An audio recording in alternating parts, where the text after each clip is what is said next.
자, 반갑습니다. 구름책방의 김상우입니다. 네, 오늘 또 성경 공부하러 온 김선아입니다. 예, 반갑습니다. 네. 네, 반갑습니다. 우리 선아 양이 지난번에 찍었던 그 영상, 그 영상, 우리 한글 성경 네. 번역의 역사가 벌써 조회수가 300이 넘었습니다. 네. 네, 업로드된 지 감사합니다. 2주밖에 안 됐는데. 아, 2주 됐어요, 지금? 네, 이 모든 공은 우리 선아 양에게. 아, 아닙니다. 네. 사실 더 잘 나왔어야 되는데 이게 선아양 정도 딱 나와가지고 아니에요. 썸네일에 이 책을 보십시오 막 이러고 있는데 지금 네. 저 돌 맞아요, 목사님. 여러분 많이 좀 봐주시고 부탁드립니다. 영상 소문도 좀 많이 좀 해주시고 여기저기 막 알려주시고 그랬으면 좋겠어요. 오늘은 이제 크리스마스와 관련된 이런저런 이야기들 그리고 그 중에서 우리가 또 잘못 알고 있거나 정확하지 않은 건데 정확한 것인 양 착각하고 있는 뭐 이런 이야기들 전반적으로 크리스마스와 관련된 여러 가지 이야기들을 좀 해보려고 합니다. 이 영상이 업로드되는 게 이제 크리스마스 2부의 2부, 2부의 2부이기 때문에 한번 이 시즌에 맞춰서 한번 묻어가 보자, 시즌을 한번 우리 타보자 라는 생각으로 이제 그 영상을 좀 한번 찍어보도록 하겠습니다. 네. 자, 먼저 크리스마스라는 날의 이름, 크리스마스라는 이름은 어디서 왔을까? 그거 크리스, 네, 예수 아니에요? 네, 크리스트? 그 다음에 마스가 얼마 전에 봤던 것 같은데. 얼마 전에 봤어요. 네, 얼마 전에 왜냐면 그 관련 포스터를 만들어가지고 네. 그걸 봤는데 기억이 안 나요, 지금. 네. 그죠. 크리스마스는 라틴어에서 온 원래 말이에요. 라틴어로는 크리스투스라고 하거든요. 그리스도를 가리키는 네, 말이고. 그리스도. 마스는 마사에서 온 말인데 이건 이제 같이 모이다. 같이 모여서 그럼 뭐라 그랬어요? 예배하겠죠? 네. 모임, 예배 뭐 그런 뜻이거든요. 그러니까 오. 크리스투스랑 마사라는 단어가 더해지니까 그리스도를 위한 예배 뭐 이런 의미였다고 합니다. 이제 그리스도의 탄생을 기념하면서 함께 모여 예배하던 것을 부르던 이름에서 크리스투스 마사가 크리스마스로 되었다라는 게 이제 일반적인 거죠. 그러니까 크리스마스는 말 그대로 그냥 예수님을 예배하는 것, 예수님의 탄생을 예배하는 것, 그런 날이 크리스마스라는 거죠. 근데 이제 예배는 어디론가 사라져버리고 그냥 이제 즐겁게 노는 뭐 그런 날처럼 돼버렸던 게 조금 아쉬운 그런 부분인 거죠. 그리고 크리스마스와 관련해서 엑스마스라는 표현도 있잖아요. 본 적 있어요? 엑스마스? 네. 네, 엑스마스라고도 많이들 또 쓰기도 하죠. 그건 왜 그렇게 쓰는 줄 알아요? 몰라요. 모르죠. 네. 완전 몰라요. 정확히 말하면 그 X는 X가 아닙니다. 그리스어 키라고 읽어야 돼요. 키. 크리스토스, 그리스도의 첫 글자예요. 크리스토스.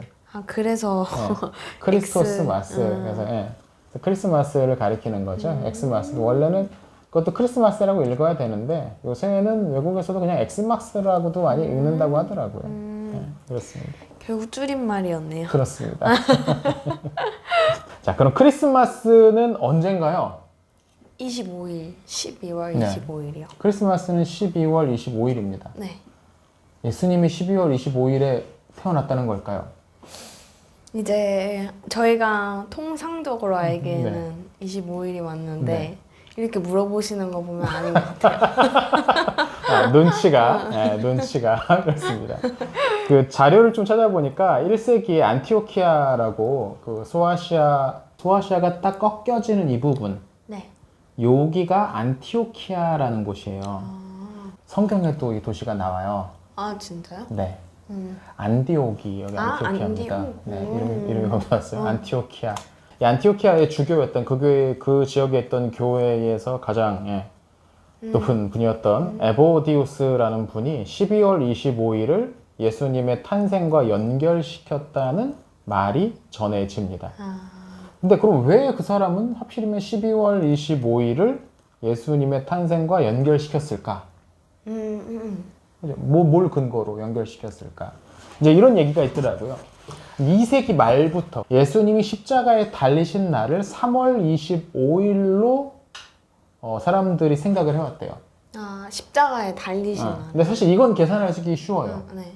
자, 그래서 예수님이 돌아가신 날이 3월 25일이다. 그러니까 예수님이 수태되신 날, 그러니까 잉태되신 날도 같은 날 3월 25일일 것이다 라고 추정을 했대요.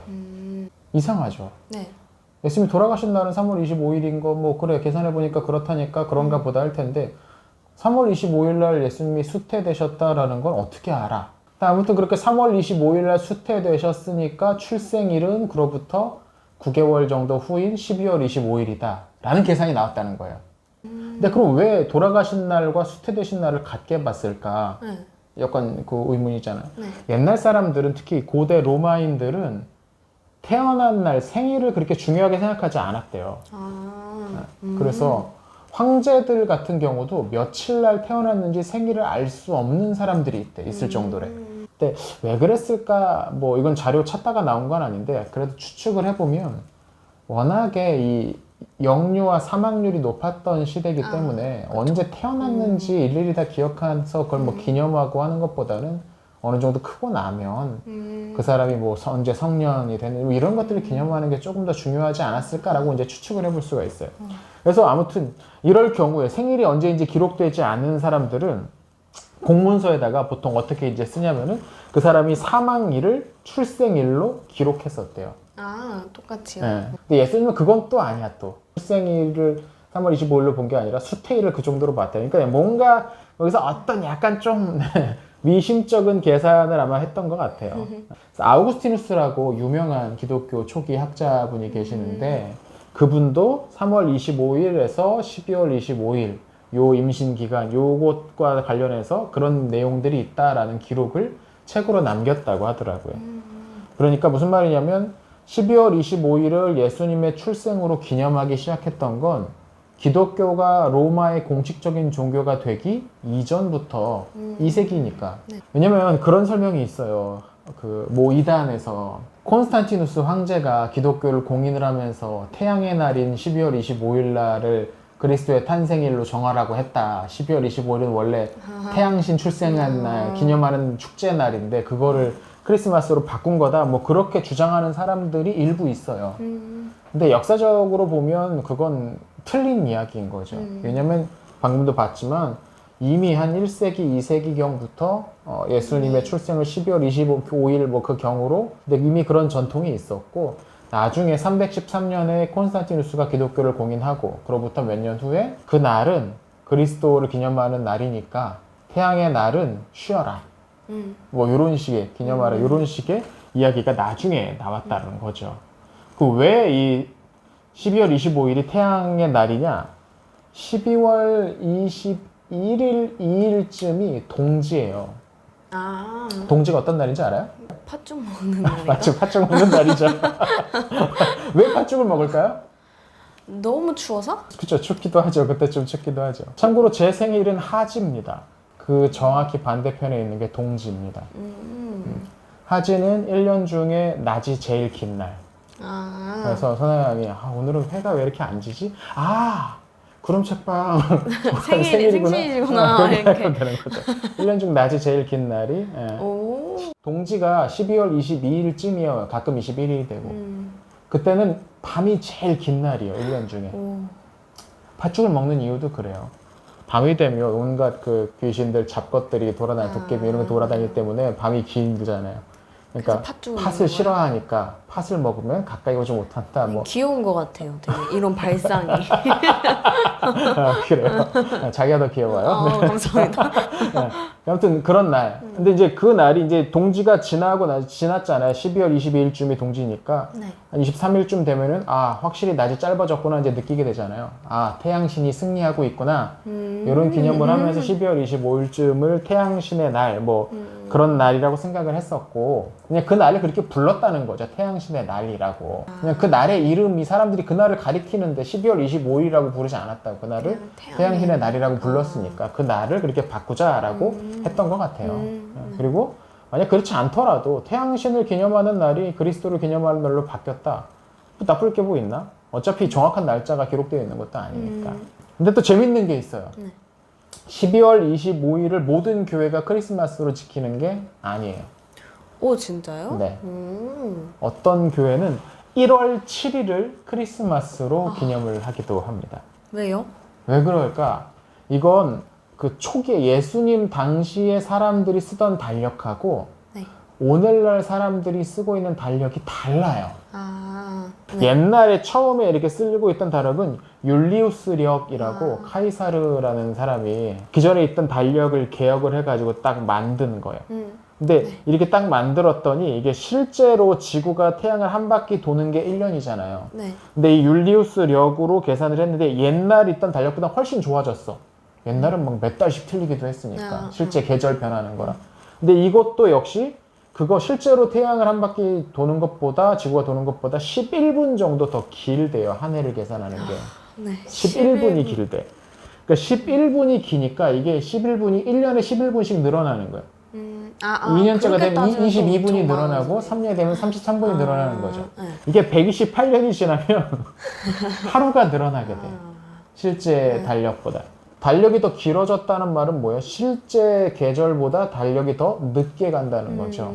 네. 실제 달력은 이미 뭐 3월 꽃필 때가 됐는데 달력은 아직 2월 추울 때 이렇게 가리키게 된다는 거예요. 그러니까 이게 시간이 지나면서 이게 막 실제로 막 달력이 막 열흘이나 늦어지게 되니까 교회에서 또 문제가 생겼어요. 왜냐면 교회에서 제일 중요한 기념일이 어떤 날인 것 같아요? 부활절? 그렇죠. 네. 부활절을 어떻게 계산하는 줄 알아요? 부활절이요? 네. 계란밖에 생각이 안 나요. 네, 오늘 어려운 질문 자꾸 많이 던지죠. 네. 어떻게 이제 보통 교회에서 계산하고 있냐면, 그러니까 춘분이 지난 다음에 첫 번째로 뜨는 보름달이 지난 다음에 돌아오는 첫 번째 주일을 부활 주일로 지키는 거예요. 왜 굳이 그렇게 해요? 어렵죠? 네. 어렵죠. 실제보다 열흘이나 달력이 늦어버린다. 그럼 춘분도 열흘이 늦어지는 거 아니에요. 부활절이 너무 늦어져 버리는 거야.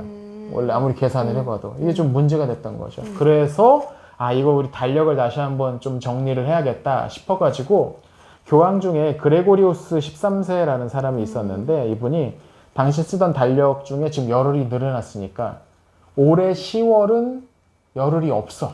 열흘을 지워버렸어요. 그래서 달력을 이제 줄인 거죠. 그리고 400년마다 3일을 없애는 방식을 제안을 했어요. 그래서 이 계산법이 이제 그레고리우스력 달력이라고 하는데, 그레고리우스력이라고 하는데, 오늘날 전 세계에서 사용하는 건 이 그레고리우스력이라는 거예요. 자, 그러니까 이제 아까 이야기한 거죠. 이거는 앞서 처음에 있었던 달력인 율리우스력보다 열흘이 빨라진 거죠. 그러니까 이제 뺐으니까요. 그렇지. 계산을 해보니까 이 12월 25일 반대하는 사람들이 야, 지금 12월 25일은 원래는 1월 7일인 거야 라고 해서 1월 7일로 크리스마스를 지키는 사람들이 아직 있습니다. 지금 이제 정교회라고 불리는 교회들에서는 정교회요? 정교회 쪽에서는 그렇게 이제 이 방식을 따라서 많이들 지킨다고 하더라고요. 어떻게 생각해요? 너무 피곤해요. 남들 쉴 때 다 같이 이렇게 해서 같이 예배하면 좋은데. 근데 정교회 국가들에서는 그날 쉬면 되는 거지. 그 뭐 나라, 러시아나 그 나라, 뭐 러시아, 뭐 우크라이나, 뭐 그 나라에서 그날 쉬는 거지. 꼭 그렇게 지키고 싶다면. 그죠? 저도 뭐 그렇게 생각해요. 뭐 그렇게 지키고 싶다면 뭐 그 전통을 뭐 비웃거나 뭐 그럴 필요는 없다고 저 비우는 거 생각해요. 아니면 연락오는 거 아니야? 그렇게 뭐 그럴 필요는 없다고 생각을 해요. 왜냐면 어차피 12월 25일도 정확한 날짜는 아니기 때문에. 맞아요. 그리고 복음서의 기록을 또 가만히 보면 12월 25일이라고 말하기에는 조금 애매해요. 네요. 왜냐하면 예수님이 태어나셨을 때 가장 먼저 예수님이 태어나신 걸 보러 왔던 사람들이 누구예요? 동방박사. 아니죠. 네. 이 사람 큰일 날 사람이네 지금. 가장 먼저 아이들을 그렇게 가르쳤나 이제 큰일 날 사람이 있어요. 벌써 4회차인데. 목자들이죠. 목자들이 가장 먼저 구유에 누이신 모습을 봤다라고 이제 나오죠. 근데 그때 목자들이 어디 있었냐면 들에 있었어요. 들에서 양치고 있는데 밤에 천사가 나타나서 가서 봐라라고 했다고 나오잖아요. 근데 문제는 뭐냐면 팔레스타인 지역의 12월 말은 추워가지고 양들을 밖에 이렇게 내놓지 않습니다. 그러면 굉장한 오류가 있네요.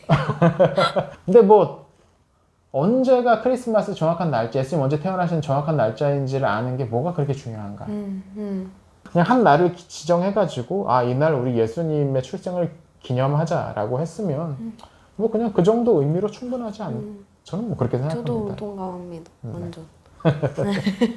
자, 그럼 우리 방금 전에 예수님을 가장 먼저 만나러 왔다고 했던 동방박사 동방박사 이야기를 조금 또 해보겠습니다. 동방박사 몇 명일까요? 3명이요. 네, 3명이라고 알고 있죠? 네. 어디 나와 있어요, 3명? 3명이 어디 나와 있냐고요? 네. 성경에요? 성경에 3명이나 나와 있어요? 아니에요? 세상에? 모든 연극의 동방박사를 한 3명으로 하던데요. 아, 그렇죠. 네. 우리가 성경을 안 보고 연극만 봐서 맞아요. 3명이라고 알고 그게 있어요. 문제입니다. 지금 아이들 연극 가르치고 있는데. 다행히 그 주제는 아니에요. 다행히 그건 아닙니다. 네. 우리 이제 3명이라고 알고 있어요. 그럼 왜 3명이라고 알고 있을까요? 잘 모르겠어요. 선물이 3가지야. 동방박사들이 어떤 선물을 줬어요? 유황. 유황? 유황. 유황? 유황 아니에요?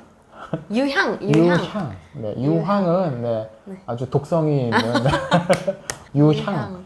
또 황금? 황금, 몰약이라는 게 있습니다. 몰약. 네, 몰약이 있습니다. 황금과 유향과 몰약을 갖다 바쳤어요. 그랬더니 3가지를 바쳤으니까 동방박사도 3명이겠지. 제가 생각하기엔 아마 그렇게 연결하는 것 같아요. 근데 성경 보면은 3명이라고 이야기하는 데가 전혀 없거든요. 근데 가톨릭에서는 이 3명의 이름까지 정해놨습니다. 진짜요? 이 3명의 이름이 뭐냐면 가스파르, 멜키오르, 발타자르. 이름부터가 약간 뭐 그리스 로마 사람 같진 않죠. 약간 동방에서 온 사람 같죠. 근데 이 사람들 뭐 이것도 몇몇 지역에서는 또 이름도 좀 다르게 부르기도 하고요. 전혀 다르게 부르기도 하고요.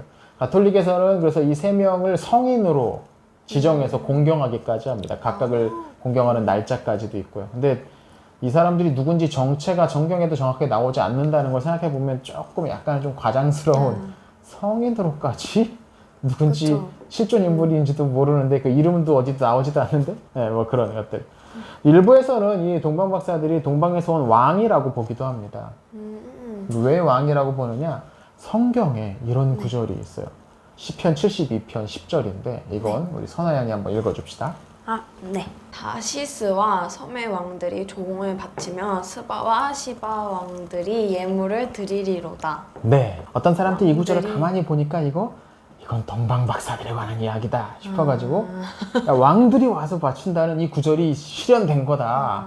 동방박사는 왕이다. 뭐 이렇게 생각하기도 하더라고요. 그러나 이 구절이 동방박사를 가리키는 구절이라는 주장은 조금 제가 보기엔 미심쩍습니다. 전체 문맥이나 뭐 그런 것과도 정확하게 다르지도 않고. 중세에는 이 동방박사들의 유해가 담긴 관이 있다. 야, 이 관이 동방박사의 유해가 담겨진 관이다 하면서 이걸 성물로 지정하기도 했다고 해요. 그래서 이게 오늘날까지 남아 있습니다. 이 어디예요? 관이 독일의 네. 쾰른 대성당에 가면 몇 년 전에 불나가지고 많이 파괴됐는데 거기에 보면 이게 오늘날까지도 있대요. 그래서 가면은 볼 수 있다고 하는데 동방박사들 거기서 만날 수 있는 건가요? 그게 실제 동방박사의 관인지는 알 수가 없죠. 알 수가 없어요. 근데 이 중세가 되면 서양의 중세가 되면 기독교 영향력이 굉장히 컸기 때문에 기독교 관련된 여러 전설들도 되게 많이 만들어져요. 그래서 그 전설 가운데 뭐 어떤 전설에 보면 4번째 동방박사 뭐 이런 전설도 있어요. 뭐 4번째 동방박사가 가장 경건한 사람이었다 뭐 그런 이야기들. 애초에 동방박사가 3명이 아니었을 가능성도 있는데 4번째 뭐라고. 어떤 사람들은 동방박사 12명이라고 주장하기도 해요. 왜냐면 성경에서 12은 완전한 숫자 뭐 그런 걸 상징하기 때문에 12명이 왔을 것이다 라고 주장하기도 해요. 또는 뭐 그렇게 말한 사람들이 있더라고. 자료를 찾다 보니까 3명의 동방박사가 왔더라도 3명만 왔겠냐. 그 사람들을 수행하는 사람들이 있지 않았겠느냐. 그거 다 합치면 12명쯤 됐을 수도 있다. 뭐 그렇게 말한 사람도 있고요. 뭐 여러 가지 이야기들이 참 많습니다. 그리고 12명 설 가운데 하나는 그 중에 1명 내지 2명은 인도나 중국에서 왔다. 뭐 그렇게 말하는 사람도 있고요. 점점 막 뻥튀기가 막 동방박사에 관련해서 막 그런 뻥튀기가 되고 있죠. 근데 뭐 이런 여러 가지 설들은 그냥 들으면서 뭐 재미있네 뭐 그렇게 생각하고 넘어갈 수가 있는데 그건 한번 우리가 많이 오해하고 있는 것 가운데 하나가 숫자 말고 또 하나 오해가 아까 전에 우리 선아양이 이야기했던 어떤 거요? 동방박사들이 구유에 누이신 예수님을 가장 먼저 찾아온 사람들이다라는 네. 착각이 있습니다. 네. 성경을 잘 보면 동방박사들은 구유에 누이신 예수님을 찾아오지 않았어요. 동방 박사들은 집으로 갔어요. 왜 그랬을까? 가만 생각해 보세요. 예수님이 태어나시면서 하늘에 별이 나타났다고 생각해 보세요. 네. 그럼 그 별을 보고서 여행을 하려면은 뭐 KTX를 타고 왔겠어요? 비행기를 타고 왔겠어요? 걸어왔을 거 아니에요. 걸어오는데 최소한 몇 달은 걸렸을 거라는 거죠. 아까 지도를 보면 동방에서 이렇게 왔으려면. 네. 그러면 예수님이 그 몇 달 동안 거기 계셨느냐? 그건 아니거든요, 사실. 아, 아니면은 그 시간에 맞춰서 아, 그 앞서서 한 건 별이 아니죠. 이렇게라고? 미리미리. 그러니까 올 때까지 시간이 아마 최소한 몇 개월은 필요했을 거예요. 정말 1년이 넘게 필요했을 수도 있고. 그리고 또 하나 이건 간접적으로 추정해 볼 수 있는 건데 그런 동방 박사를 만나고서 뭐 왕이 태어났다 그러니까 베들레헴에 사는 아이들을 다 죽이라고 헤롯이 명령을 내렸잖아요. 네. 그때 헤롯이 내린 명령이 뭐였냐면 2살 이하의 아이들을 다 죽이라고 했어요. 네. 왜 그랬을까? 예수님이 네. 그 예언 때문에 그런 거 아니에요? 그러니까 네. 왜 2살 이하라고 지정을 했을까? 그 동네 사는 애들 다 죽여가 아니고 왜 2살 2살 이하? 이하. 네. 추정해봤을 때 예수님 나이가 그쯤이어서 그런 거. 그렇죠. 근데 그 명령을 내렸을 때가 동방 박사가 도착했을 때였잖아요. 아, 그렇네요. 네. 그러니까 동방 박사가 도착했을 때는 이미 예수님이 갓난아이 시절이 아니라고. 갓난아이 보면 알잖아요. 태어난 지 일주일 된 아이랑 1년 지난 아이는 전혀 다르게 생겼어요. 네.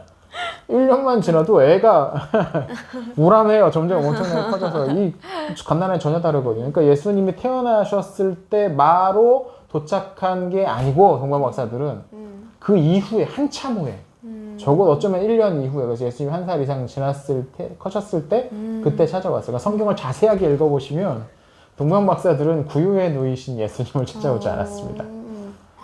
오, 이건 진짜 처음 한 사실이에요. 네, 그렇습니다. 자, 그리고 구유 이야기 나왔으니까 구유 이야기도 좀 더 해보죠. 많은 선극들을 보면은 또 영상 컨텐츠에서 예수님이 마굿간에서 태어나셔가지고 구유에 누이셨다. 네. 뭐 이런 이미지들 많이 있잖아요. 네. 근데 과연 이건 정말일까? 왜냐면 이 복음서의 묘사, 예수님 이 부분을 관련된 복음서의 묘사는 두 가지 특징적인 표현이 있습니다. 한번 읽어주세요, 이것도. 네. 자, 먼저 첫 번째 읽을 구절은 누가복음 2장 7절인데요. 한번 읽어주십시오. 첫 아들을 낳아 강보로 싸서 구유에 뉘었으니 이는 여관에 있을 곳이 없음이러라. 네, 그렇습니다. 이 구유와 관련해서 좀 찾다 보니까 흥미로운 설명이 두 가지가 있더라고요. 하나는 뭐냐면 당시 일반적인 가정의 구조와 관련된 거죠. 요런 게 당시 일반적인 가정집이었다는 거죠. 예, 보면 어떻게 생겼어요? 1층에는 동물들이 머무는 곳이 있고 네. 2층을 계단으로 이제 올라가면 사다리를 통해서 올라가면 2층에는 이제 사람들이 사는 곳이 있는 거죠. 네. 이게 이제 이 가난한 사람들, 보통 사람들의 집이라는 거죠. 이 방들이 이제 몇 개가 있는데 그 중에 하나는 손님방이고 하나는 주인들이 쓰고 뭐 이런 것들인데 이 손님방까지 꽉 차가지고 왜냐면은 당시에 성경 기록에 보면 호적 조사하라고 해서 원래 조상들의 그 동네로 가라고 해서 왔잖아요. 네. 베들레헴은 사실 인구가 한 300~400명밖에 안 되는 조그마한 동네인데 사람들이 이제 여기저기 뭐 후손들이 왔으니까 사람들이 갑자기 많아졌고 위층에 이제 손님방에 머무를 데가 없으니까 그 1층에 아래 할 수 없이 이제 거기에서 이제 머물게 됐진 않았을까? 네. 그렇게 이제 이야기하는 거죠. 그럼 그렇게 보면 1층도 이건 집의 일부인 거지. 아래층으로 내려갔다 해서 뭐 어디 허름한 어디 구석탱이 춥고 막 바람 부는데 막 그런 데서 막 예수님이 태어나셨다라고 보는 건 조금 이상하지 않느냐라고 주장을 하는 거죠. 그러니까 당시에 이 사람들의 이 분위기상 손님이 왔는데 손님을 막 어디 막 저기 외양간 쫓아내가지고 저기 집 밖에 어디 막 그런데 허술한데 그런데 쫓아내는 것도 도리가 아니었다라고 뭐 그렇게 이야기도 하고 있죠. 근데 또 다른 설명도 있어요. 또 다른 설명으로는 네. 아예 마리아랑 요셉이 어떤 집이나 건물 안으로 들어갈 수 없었던 급박한 상황에서 야외에서 출생한 게 아니냐라고 뭐 그렇게 주장을 합니다. 근데 뭐 이런 아주 야외는 아니고 어디 동굴 같은 데 들어가가지고 왜냐면 정말 막 애를 낳는데 그냥 밖에서 낳기 어려우니까 어디 동굴 같은 데 급히 들어가서 거기서 이제 낳았던 거 아니냐 뭐 그렇게 이야기를 합니다. 실제로 이스라엘에 가면 베들레헴에 가면 예수 탄생 교회라는 게 있어요. 예수 탄생 교회가 어떻게 생겼냐면 이거 한번 보죠. 동굴이에요 혹시? 이게 이제 예수 탄생 교회인데요. 안에가 이제 이렇게 되어 있어요. 이 기둥은 이제 나중에 세운 것 같은데 이 천장을 보면 그냥 돌이에요. 아, 돌이에요? 네. 이게 이제 재단 부분. 아, 이게 입구. 되게 좁죠? 네. 이 안쪽에 들어가서 거기서 아이를 낳았다라는 전설이 또 한쪽에 있는 거죠. 어딘가에는. 아, 그래서 저 교회가 세워진 네. 건가요? 그래서 그런 전설을 바탕으로 이 교회를 이제 거기다 세운 거죠. 그러니까 어떤 사람들은 실제로 이제 그렇게 이야기하기도 해요. 뭐 유스티누스나 오리게누스라는 초기 교회에 활동했던 저술가들이 계시는데 그분들이 이제 이런 기록을 남깁니다. 그 어떤 동굴에서 나왔다라는 그런 내용이 있다. 그런 기록이 남기기도 해요. 그러니까 구유에 낳으셨다는 게 마국간에서 낳으셨다라고 말하는 사람은 그렇게 많지 않은 것 같아요. 근데 사실 성경에도 보면 마국간 뭐 이런 표현은 없어요. 아, 네, 자세히 읽어보면. 그냥 구유라는 그 네, 단어 하나 구유라는 그 때문에 단어만 나와요. 막 이 동굴 속에 있는 구유는 그럼 뭐냐? 동굴 속에 있던 구유는 뭐냐? 돌 같은 게 이렇게 움푹 파여져 가지고 거기에 이제 물 같은 것들이 고여서 짐승들이 와서 먹기도 하고 뭐 그런 자연스럽게 형성됐거나 아니면 인위적으로 이제 그렇게 만들려고 하는 돌 같은 구유 뭐 그런 걸 가리킨다고 보기도 하죠. 여기서 또 이제 재밌는 게 있죠. 이 중세가 되면 아까 했지만 온갖 그 전설들이 막 기독교 전설들이 막 나오고 있는데 이 중세가 되면 예수님이 누이셨던 구유의 조각이라고 전해지는 나무 토막이, 나무 조각이 존재합니다. 이게 이제 성물로 이제 여겨지면서 사람들 사이에서 막 이게 성물, 예수님의 이게 구유 조각이다 하면서 몇 년 전에 이 조각이 로마에 보관되어 있어요. 로마의 한 성당에 보관되어 있었대요. 이거를 예루살렘으로 돌려보낸다는 뉴스가 있었어요. 몇 년 전에. 예, 재밌는 뉴스죠. 요거예요, 요 조각. 요게 조각일 거예요. 굉장히 조그만 조각. 예, 예, 이 가운데 있는 요 조각인 거. 요 통째로 해가지고 요거를 이 조각을 가지고서 이게 언제 처음으로 그럼 로마로 왔느냐? 로마에 있었던 걸 예루살렘 돌려보냈으니까 7세기 중반에 그러니까 600년대 중반에 예루살렘 주교가 그때 당시 이 팔레스타인 지역이 어떻게 됐었냐면 이제 이슬람 세력이 막 쳐들어와가지고 막 위협을 당하고 있던 때니까 야, 이 거룩한 이 조각을 여기다서 얼른. 뺏기면 안 된다 그래가지고 로마 교황, 로마 주교에게 보냈다라는 썰이 있어요. 이 조각이 그럼 진짜 예수님의 구유 조각일까? 그건 또 그렇죠. 그건 알 수가 없어요. 정말로 그게 그 조각인지 아닌지는 알 수가 없어요. 왜냐면 이 조각이 너무 갑자기 나타났어. 갑자기 나타났고 아까도 얘기했지만 그 구유가 정말로 나무로 만든 건지 돌로 만든 건지 뭘로 만든 건지에 관련된 내용도 없어요. 없어요. 나무로 구유를 만들었다고 치자. 짐승들 먹이는 구유통을 600년이나 보존될 정도로 튼튼하고 좋은 나무로 만들었을까? 그것도 조금 애매해. 많은 네. 의문이 네, 드네요. 그렇죠, 그렇죠. 그러니까 아마 중세에 정말 뭐 수만 개의 유물들, 성물들이 만들어졌는데 아마 그 중에 하나가 아닐까라고 개인적으로 저는 생각합니다. 물론 진실은 알 수가 없어요. 정말로 어떤 건지는 우리가 알 수가 없지만, 네, 그렇습니다.